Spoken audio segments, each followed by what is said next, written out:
اچھا، جب ہماری دعائیں قبول نہیں ہو رہی ہوتی نا تو ہمارے یہ الفاظ ہوتے ہیں، میری تو دعائیں ہی قبول نہیں ہوتی، پتہ نہیں کیا گناہ ہو گیا مجھ سے، اللہ میری سنتا ہی نہیں، دعائیں تو کبھی ختم ہوتی ہی نہیں۔ کیونکہ خواہشات کی ایک لمبی لسٹ ہے میری، ہے نا، کیونکہ دنیا اور بس دنیا، اور یہ دنیا ہی ہماری منزل اور مقصد ہے، اسی دنیا کو ہم نے اپنا مقصد بنا لیا ہے۔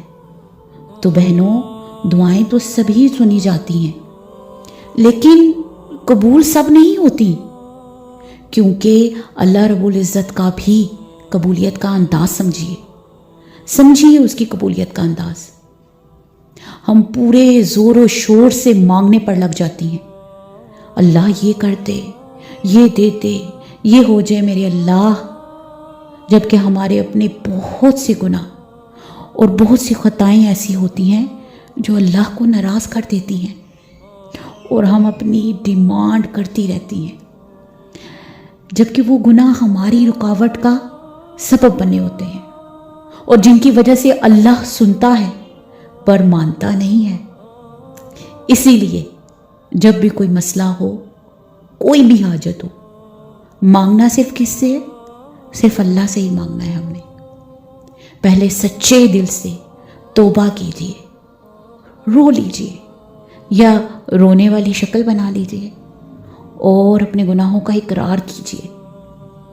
کس طرح کرنا ہے اقرار؟ یا مالک، میں اپنے گناہوں کا اقرار کرتی ہوں، یہ کہنا ہے اللہ سے، میں مانتی ہوں میں بہت گناہ گار ہوں، مالک میری اس خطا کو معاف کر دے جس کی وجہ سے آج میں اس پریشانی کا شکار ہوں، مجھے معاف کر دے مالک، مجھے معاف کر دے، میری اس مشکل کو آسان کر دے، مجھے حوصلہ دے، مجھے صبر دے مالک، میرا تیرے سوا کوئی نہیں مالک، تو ہی جانتا ہے، تو ہی دعا قبول کرنے والا ہے مالک، میں ہر لمحہ تیری محتاج ہوں۔ اس طرح اپنے رب سے مانگیے۔ آپ کو پتا ہے کہ اللہ کو عاجزی اور توبہ کرنے والے بہت پسند ہیں،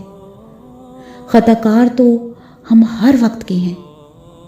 مان لیجئے اپنی خطاؤں کو،